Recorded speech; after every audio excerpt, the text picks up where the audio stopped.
ഓണമിട്ടാ ഓണം കറുക്കും എന്നുള്ള സ്ഥിരം ഡയലോഗ് കേട്ടിട്ടാണ് ഇന്ന് എൻ്റെ മോർണിംഗ് സ്റ്റാർട്ട് ചെയ്തത്. ഇന്ന് അത്തമാണ്.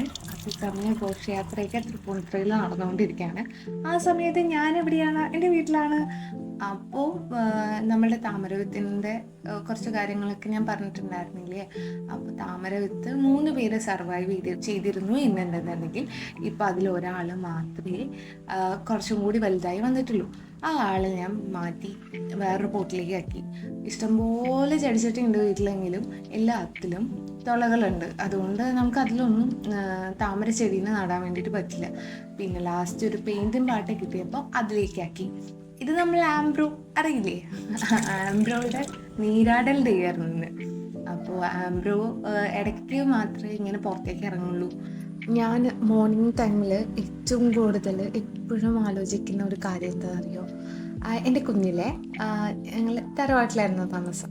ആ ടൈമിൽ രാവിലെ ആകുമ്പോഴേക്കും എണീറ്റ് വരുന്ന ടൈമിൽ ഞാനൊരു 6:30 7 മണി 7:30 ആകുമ്പോഴേക്കും ഇരിക്കും. ആ ടൈമിലായിരിക്കണം അച്ഛമ്മ സൂര്യനെ നോക്കി പ്രാർത്ഥിക്കുന്നതും ചെടികൾക്ക് വെള്ളം നനയ്ക്കുന്നതും ഒക്കെയായിരുന്നു എൻ്റെ ഒരു ദിവസത്തെ കാഴ്ചകൾ എന്ന് പറയുന്നത്. അച്ഛമ്മയ്ക്ക് ചെടികൾ ഒരുപാട് ഇഷ്ടമായിരുന്നു. അവരോട് സംസാരിക്കുകയും അവരോട് ചിലപ്പോൾ പരിഭവം പറയുകയും ഇതൊക്കെയായിരുന്നു പരിപാടി. അതുകൂടാതെ തന്നെ ഓരോ കഥകൾ പറഞ്ഞു തരുകയും ചെയ്യും, ഓരോ കാര്യങ്ങൾ പറഞ്ഞു തരുകയും ചെയ്യും. അച്ഛമ്മയുടെ കുറച്ച് ചെടിനടൽ സ്റ്റോറീസിൽ ഞാനും പാർട്ടായിട്ടുണ്ട്. എങ്ങനെയാണെന്നല്ലേ, അച്ഛമ്മ എവിടെയൊക്കെ എന്തൊക്കെ കൃഷി ചെയ്യുന്നുണ്ടെന്നുണ്ടെങ്കിലും ജസ്റ്റ് എല്ലാവരും അതൊന്ന് ലുക്കൗട്ട് ചെയ്യും. അച്ഛമ്മ പറയുകയും ചെയ്യും, ഇതിലെ എന്താ വയലറ്റ് മുളകാണ് കേട്ടോ, ഇതിങ്ങനെയാണ് ഇതെങ്ങനെയാണ് എന്നൊക്കെ പറഞ്ഞിട്ട് പറയുന്നത് കേൾക്കാൻ തന്നെ പ്രത്യേക രസമായിരുന്നു. നല്ല രസമാണ് കേൾക്കാൻ വേണ്ടിയിട്ട്.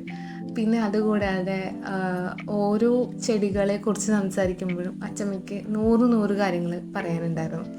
പിന്നെ അടുക്കളയുടെ പുറകുവശത്തായിട്ട് അച്ചിങ്ങ കൃഷി ഉണ്ടായിരുന്നു അച്ഛമ്മയ്ക്ക്. ആ ടൈമിൽ അച്ചിങ്ങ വള്ളിപ്പടർപ്പിനൊക്കെ ഇങ്ങനെ കറക്റ്റ് അല്ലെങ്കിൽ ചെയ്തിട്ട് ഓരോ ശിഖരങ്ങളിലേക്ക് ഇങ്ങനെ വളച്ച് കൊടുക്കും. അപ്പം ഞാനിങ്ങനെ ചോദിക്കാറുണ്ടായിരുന്നു, ഇതെന്തിനാ ഇങ്ങനെ കൊടുക്കണേ?